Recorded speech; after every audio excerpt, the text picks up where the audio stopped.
campait, tu vois, à l'époque. Donc t'imagines. Je te jure. Mais là, ce qu'on reproche, ce qu'on aime bien lui titiller, notre méchant préféré de Clermont-Ferrand, ça va être peut-être sa plus grande force. Contre Steve, t'as pas le droit à l'erreur. T'as pas le droit de te louper, on va dire, dans tes approches. Et ça tombe bien, c'est là où Chaos est maître. Ouais, clairement, c'est là où Chaos est maître. Donc on va voir. On est sur Town. On va voir. Il va falloir analyser. Ok, là, il est chaud. Je veux dire que tu peux mourir de 40% des deux côtés très vite. Tu vois. Ouais, alors est-ce qu'on en va vrai appliquer la taxe? Qui va appliquer vraiment la taxe? Parce que là on a déjà 40%, on se fait tabasser, on est déjà en fer en plus pour Saka. Oh le Steve bagarre, 77% déjà trouvé, là on peut pas recover. Oh le mur. Oh là là, mais qu'est-ce qu'il lui a fait? 0 tout face. Il lui a même pas laissé la chance de prendre on va trouver. Oh là là, on va chercher plus loin. Oh, on a voulu le reset des voyous avec la plateforme. Ok, on va se remettre un petit peu dans le bain hein, après avoir subi une énorme stock dans les 40 premières secondes. On repose le jeu tranquillement, il faut faire attention à Steve avec ses walls. Oui, on est là pour bait, on est là pour finish. On a envie de te forcer à approcher pendant qu'on mine et qu'on gagne des ressources.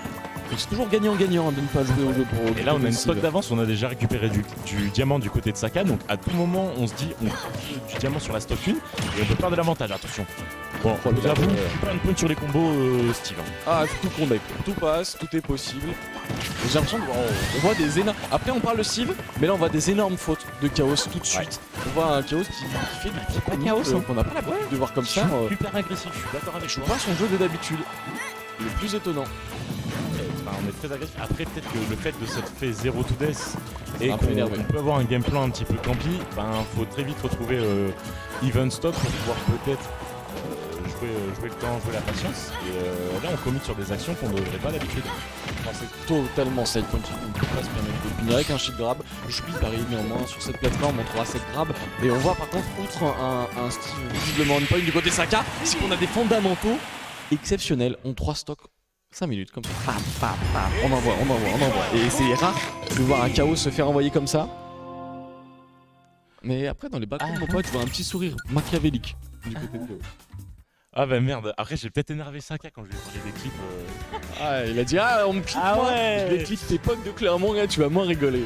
Tu vois Neptunia ils vont faire des clips sur Maillot. Ah c'est une dinguerie.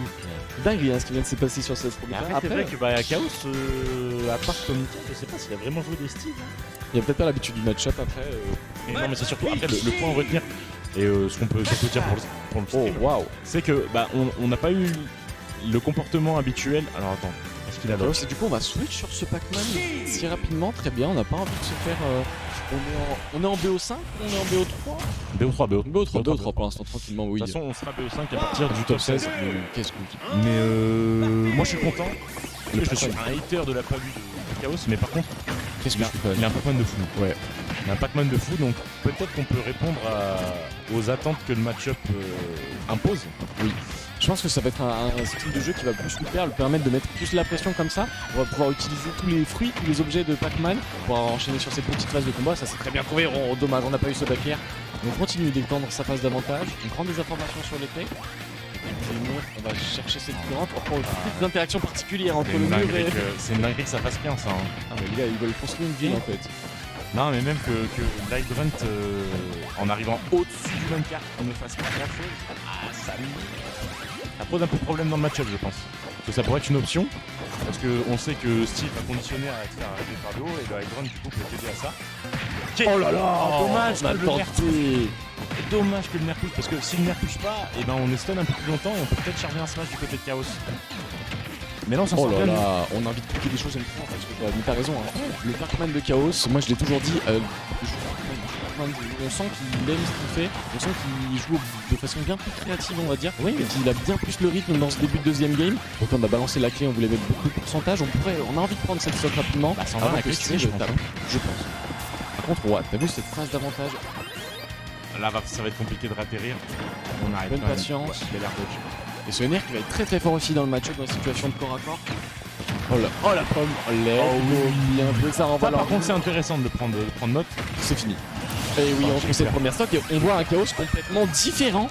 Saka par contre qui a le diamant. Le diamant c'est les problèmes, le diamant c'est beaucoup de dégâts.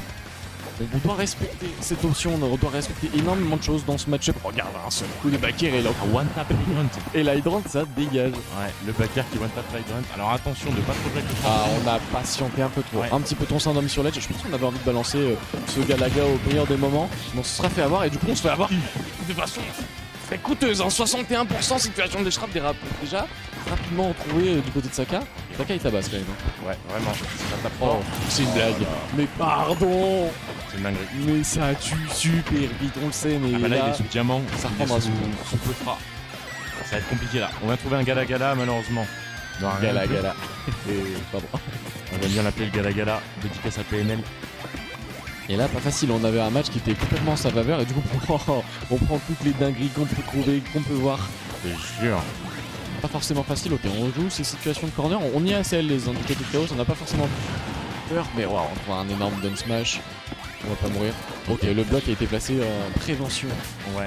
Mais heureusement qu'on est remonté très vite parce que je pense que. c'est le smash, merci Backer. Heureusement que c'est pas clair. Parce que je pense que Smash c'est ciao. Si on n'arrive pas à trouver cette sorte rapidement, je pense qu'on va arriver dans une situation très compliquée, on se fera avoir. On sort. Heureusement, on n'est pas Ok, non plus sorti heureusement très que c'est pas facilement. quoi, Hein. On a une bonne Rico. On a voulu tenter un petit setup à la TNT, mon ami. Ça n'aura pas fonctionné. Ok. Je vais conditionner un shield avec la clé. Mais bon, rien à foutre. Je suis là, je te minecartine. On n'a pas peur. Paxro et ok, on tente des choses. Et encore Backer. Attention, ça sorti. Et Saka qui s'appose 2-0. Force à Chaos. Force à Chaos qui se fait péter la tronche.